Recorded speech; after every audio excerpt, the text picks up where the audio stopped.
बरं, समजा अतिशय मेहनतीने तासनतास राबून एक उत्तम चविष्ट केक बनवला हो. आणि तो तयार झाल्यावर त्याचे मोठे तुकडे इतरांना वाटून टाकले बर. आणि स्वतःसाठी मात्र फक्त उरलेला चुरा किंवा बेसचा करपेलेला भाग ठेवलात. हे ऐकायला खूप विचित्र आणि मूर्खपणाचं वाटतं ना? हो ना, खरंच खूप विचित्र आहे. म्हणजे स्वतःच्याच घामावर असा अन्याय कोण करेल? अगदी बरोबर. पण आजच्या ancient wealth secrets the Marathi financial mastery guide या स्रोतावर आधारित या सखोल चर्चेतून हेच समोर आलंय की आर्थिक बाबतीत बहुतांश लोक नेमकं हेच करत आहेत. नक्कीच. आज आपण the richest man in Babylon या जगप्रसिद्ध पुस्तकातून घेतलेल्या संपत्तीच्या नियमांचं विश्लेषण करणार आहोत. हे नियम हजारो वर्ष जुने असले तरी आजच्या युगातील गरीब विरुद्ध श्रीमंत या मानसिकतेचा अत्यंत अचूक वेध घेतात. चला तर मग यावर सखोल चर्चा करूया आणि समजून घेऊया की आपण सर्वजण तो केक स्वतःसाठी कसा राखून ठेवू शकतो. यात सर्वात रंजक गोष्ट अशी आहे की हजारो वर्षांपूर्वीच्या प्राचीन बॅबिलॉन शहरात जे आर्थिक संघर्षाचे प्रश्न होते, हो, तेच प्रश्न आजच्या EMI आणि क्रेडिट कार्डच्या काळातही जशीच्या तसे उभे आहेत. म्हणजे महागाईच्या काळातही. अगदी. आपण रात्रंदिवस काम करतो पण महिन्याच्या शेवटी हाती काहीच उरत नाही. ही आजकालच्या प्रत्येक सामान्य घरातील व्यथा आहे. खरंय. या स्रोतामध्ये असं स्पष्ट म्हटलंय की संपत्ती निर्माण करणे ही काही जन्माने मिळालेली देणगी नसते. मग ती काय असते? ती एक विशिष्ट विचारसरणी असते आणि ती विचारसरणी जोपर्यंत आपण अंगीकारत नाही तोपर्यंत केवळ कठोर परिश्रम करून कुणालाही आर्थिक स्वातंत्र्य मिळत नाही. ही विचारसरणी नेमकी काय आहे हे समजून घेण्याआधी आपण एका कटू सत्याचा सामना करूया. नक्कीच. जेव्हा महिन्याच्या सुरुवातीला पगार होतो तेव्हा तो सगळा पैसा आपलाच आहे असा आपला समज असतो. पण प्रत्यक्षात काय होतं? तो पैसा सगळीकडे वाटला जातो. हो ना. घराचे भाडे घरमालकाला जाते, किराणा मालाचे पैसे दुकानदाराला जातात, वीज कंपनीला बिल जातं आणि बँकेला कर्जाचे हप्ते जातात. म्हणजे आपण महिनाभर फक्त इतरांचे खिसे भरण्यासाठी काम करतोय का? हा खूप महत्वाचा प्रश्न आहे. आपण स्वतःच्याच पैशांचे फक्त एक मिडलमन किंवा मध्यस्थ बनून राहिलो आहोत ही जाणीवच प्रचंड अस्वस्थ करणारी आहे. मग मला सांगा, श्रीमंत लोक या चक्रातून बाहेर कसे पडतात? हे बरा, हाच तो मूलभूत फरक आहे जो या स्रोताने अतिशय प्रभावीपणे मांडला आहे.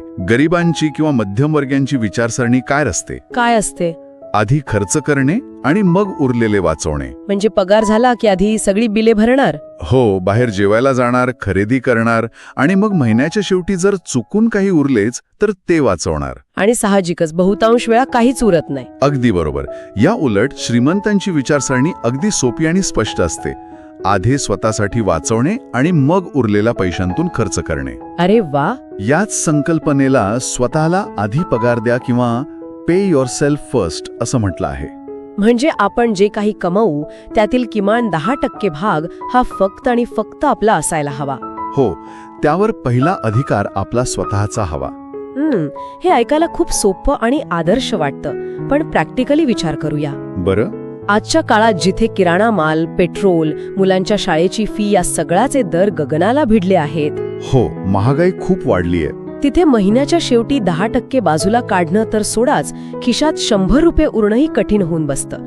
जर पगारातील 100% रक्कम घर चालवण्यासाठी अपुरी पडत असेल, बरोबर, तर 90% महिना कसा काढायचा? हा नियम आजच्या महागाईच्या जगात खरोखर लागू पडतो का? हा एक अतिशय रास्त आणि स्वाभाविक प्रश्न आहे. आणि इथेच खर्चावरील नियंत्रणाचं महत्त्व अधोरेखित होते. म्हणजे खर्चावर नियंत्रण कसं ठेवायचं? स्रोतामध्ये स्पष्ट केले आहे की खर्चावर नियंत्रण ठेवणे म्हणजे कंजूसपणा करणे किंवा स्वतःला उपाशी मारणे नव्हे. बरं. तर गरजा आणि इच्छा यातील सीमारेषा ओळखणे होय. म्हणजे नीड्स आणि वॉन्ट्स. अगदी बरोबर. आपण बऱ्याचदा आपल्या इच्छांना गरजा समजण्याची चूक करतो आणि तिथेच पैशांची मोठी गळती सुरू होते. हे खूप लोकांच्या बाबतीत होतं. समाजात वावरताना आपण नकळतपणे लाईफस्टाईल इन्फ्लेशनचे शिकार होतो. पगार वाढला की आपला खर्चही तसाच वाढतो. हो ना. म्हणजे साध्या गाडीने प्रवास होऊ शकतो पण केवळ स्टेटससाठी महागडी गाडी EMI वर घेणे गरज इच्छा आहे. म्हणजे समाज माध्यमांवर इतरांचे जीवन बघून फिअर ऑफ मिसिंग आउट किंवा फोमोमुळे आपण जे अनावश्यक खर्च करतो ते थांबवणे ही पहिली पायरी आहे. नक्कीच. जर आपण खर्चाचा ट्रॅक ठेवला तर असे अनेक अनावश्यक खर्च दिसतील जे सहज टाळता येऊ शकतात. हो, आणि मग ते 10% वाचवणं शक्य होतं. पण समजा एखाद्याने अत्यंत शिस्तीने खर्चावर नियंत्रण ठेवले आणि दर महिन्याला 10% रक्कम बाजूला काढली, मग पुढे काय? हा पुढचा टप्पा आहे. महागाईमुळे त्याचं मूल्य कमीच होत जाईल. होय, नुसते पैसे वाचवून कोणीही श्रीमंत झाल्याची ऐकिवात नाही. अगदी बरोबर. आणि हाच संपत्ती निर्मितीचा दुसरा आणि अत्यंत निर्णायक टप्पा आहे. वाचवलेला पैसा जर निष्क्रिय पडून असेल तर तो मृतवत आहे. म्हणजे त्याला काही अर्थ उरत नाही. म्हणूनच वाचवलेल्या प्रत्येक रुपयाला कामाला लावणे गरजेचे आहे. श्रीमंत लोक स्वतः पैशासाठी राबत नाहीत. मग ते काय करतात? ते त्यांच्या पैशाला त्यांच्यासाठी राबायला लावतात. इथेच विषय खऱ्या अर्थाने रंजक होतो. पैसा हा एका बी सारखा आहे, म्हणजे एका सीड सारखा. बरोबर. ते बी एका डब्यात बंद करून ठेवलं तर ते तसंच राहील. हो, आणि कदाचित कुजूनही जाईल. पण जमिनीत पेरलं तर त्याचं झाड होईल आणि त्यातून आणखी फळे मिळतील.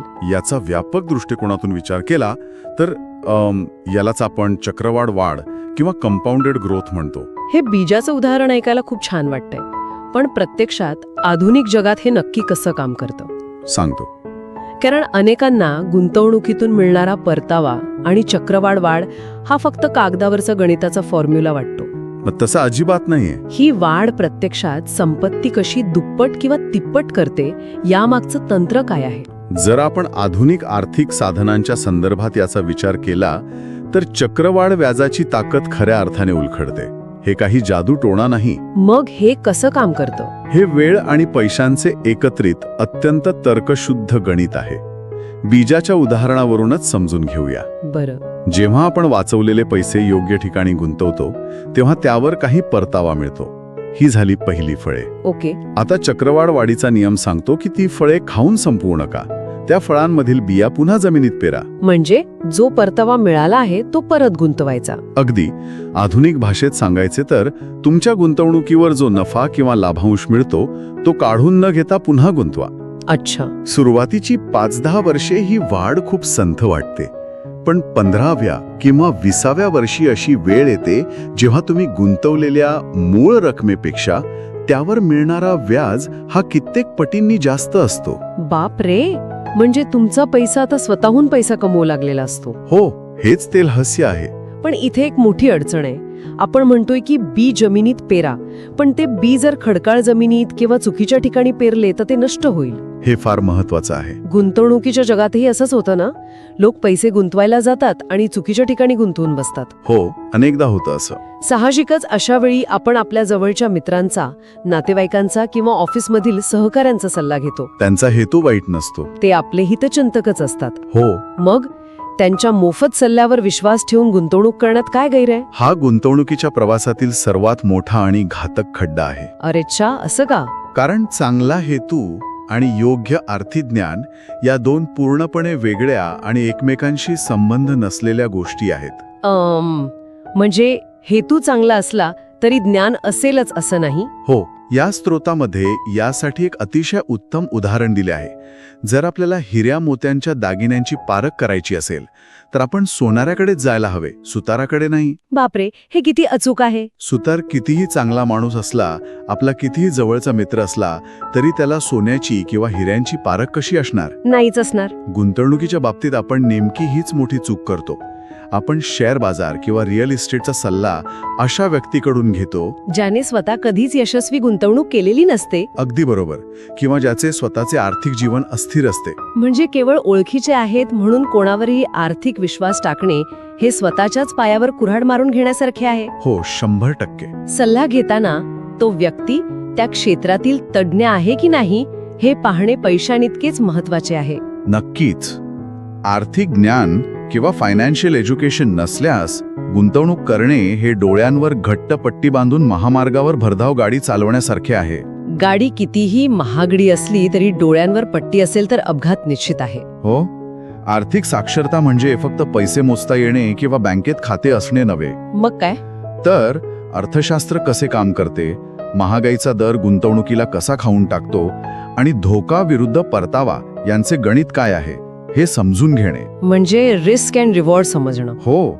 म्हणूनच श्रीमंत लोक टीव्ही किंवा महागड्या गाड्या घेण्यापेक्षा स्वतःच्या आर्थिक शिक्षणावर सतत वेळ आणि पैसा गुंतवतात. हे खूप लॉजिकल आहे. कारण त्यांना पक्के माहीत असते की अज्ञानाची किंमत ही नेहमीच शिक्षणाच्या किमतीपेक्षा भयानक मोठी असते. डोळ्यांवर पट्टी बांधून गाडी चालवण्याचं उदाहरण खरोखरच विचार करायला लावणार आहे. हो ना. आतापर्यंत आपण पाहिले की पैसा कसा वाचवायचा, त्याला योग्य जागी कामाला कसे लावायचे आणि चुकीच्या व्यक्तीकडून सल्ला न घेता योग्य ज्ञान कसं मिळवायचे. बरोबर.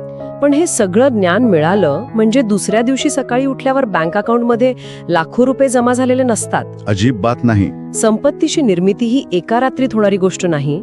त्यासाठी प्रचंड संयम आणि योग्य वेळेची प्रतीक्षा करावी लागते. अगदी.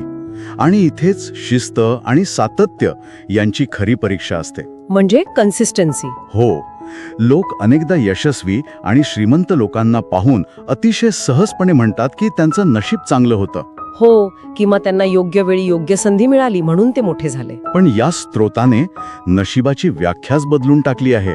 नशीब हे आकाशातून पडत नाही. मग कसं तयार होतं नशीब? जेव्हा पूर्वतयारी आणि संधी यांची गाठभेट होते तेव्हा नशिबाची निर्मिती होते. तर या सगळ्याचा नेमका अर्थ काय आहे?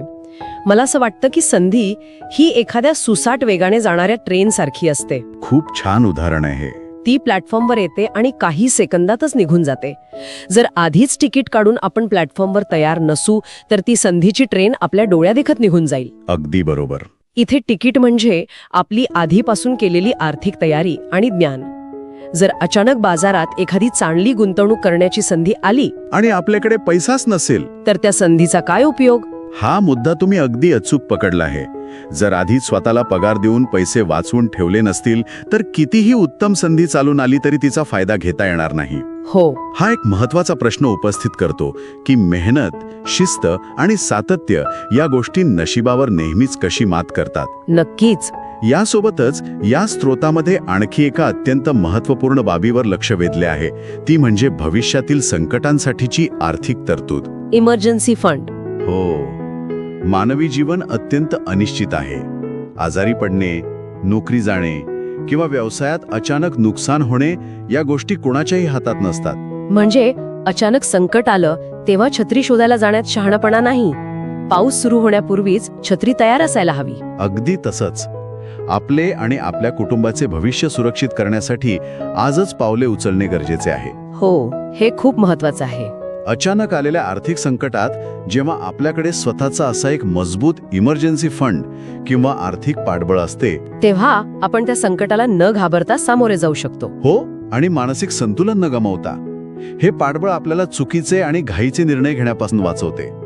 स्थिर आणि सुरक्षित आर्थिक जीवनाचा हाच खरा पाय आहे. बरोबर. श्रीमंत लोक केवळ आजचा किंवा उद्याचा विचार करून थांबत नाहीत. ते येणाऱ्या 10, 20 किंवा 50 वर्षांची आर्थिक तरतूद आणि जोखीम व्यवस्थापन करून ठेवतात. खरोखर हा संपूर्ण प्रवास किती थक्क करणारा आहे.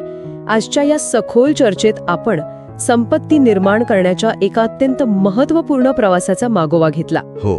कमाईतील पहिला रुपया इतरांना देण्याऐवजी स्वतःसाठी बाजूला काढण्यापासून ते समाज माध्यमांच्या आहारी न जाता अनावश्यक खर्चावर नियंत्रण मिळवण्यापर्यंतची मानसिक लढाई आपण समजून घेतली. अगदी बरोबर.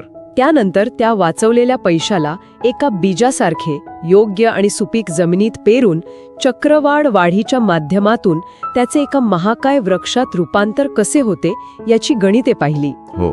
आणि हे सगळं करत असताना सुताराकडून दागिन्यांची पारख न करण्याचा शहाणपणा दाखवत योग्य आर्थिक ज्ञान मिळवणे किती गरजेचे आहे यावर आपण प्रकाश टाकला. होय. आणि सर्वात महत्वाचे म्हणजे प्लॅटफॉर्मवर तिकीट घेऊन तयार राहण्यासारखी शिस्त आपण पाहिली. हो. शिस्त आणि सातत्य.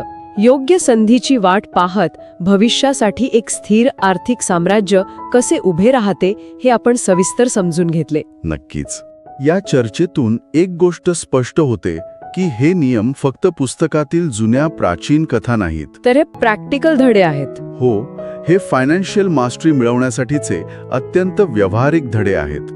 हे नियम हजारो वर्ष जुने असले तरी आजच्या आधुनिक जगात तंतोतंत लागू पडतात. अगदी कौटुंबिक बजेटमध्येही. हो. या साध्या वाटणाऱ्या पण अत्यंत शक्तिशाली नियमांमध्ये कुणाचंही आर्थिक जीवन मुळापासून बदलण्याची ताकद आहे. फक्त गरज आहे माहिती अंमलबजावणीची. नक्कीच. ही माहिती केवळ ऐकून सोडून देण्यासारखी नाही, तर रोजच्या प्रत्यक्ष जीवनात उतरवण्यासारखी आहे. खरंय. आणि या सखोल विश्लेषणाचा शेवट करताना या स्रोतामध्ये दडलेला एक अतिशय प्रबळ आणि विचार करायला लावणारा दृष्टिकोन समोर येतो, ज्यावर प्रत्येकाने चिंतन करणं आवश्यक आहे. कोणता दृष्टिकोन? आपण आज चर्चा केली की पैसा हा एका कर्मचाऱ्यासारखा आहे. बरोबर. एक असा अत्यंत प्रामाणिक कर्मचारी जो 24 तास, आठवड्याचे 7ही दिवस न थकता, न झोपता, कसलीही सुट्टी न घेता सतत काम करू शकतो. हो. तर ह्या चर्चेच्या शेवटी श्रोत्यांनी 2 मिनिट शांतपणे बसून स्वतःला एक प्रश्न विचारायला हवा. कोणता प्रश्न? आजच्या घडीला असे किती कर्मचारी आपल्यासाठी राबत आहेत, आपले पैसे आपल्यासाठी न थकता काम करत आहेत, की केवळ आपणच पैशासाठी आयुष्यभर मजुरासारखे राबत आहोत? हा खरंच खूप गहन विचार आहे. हो ना. हा प्रश्न नक्कीच आपल्याला आपल्या आर्थिक नियोजनाकडे एका नवीन आणि अधिक प्रगल्भ दृष्टिकोनातून पाहण्यास भाग पाडेल. यावर नक्की विचार करा.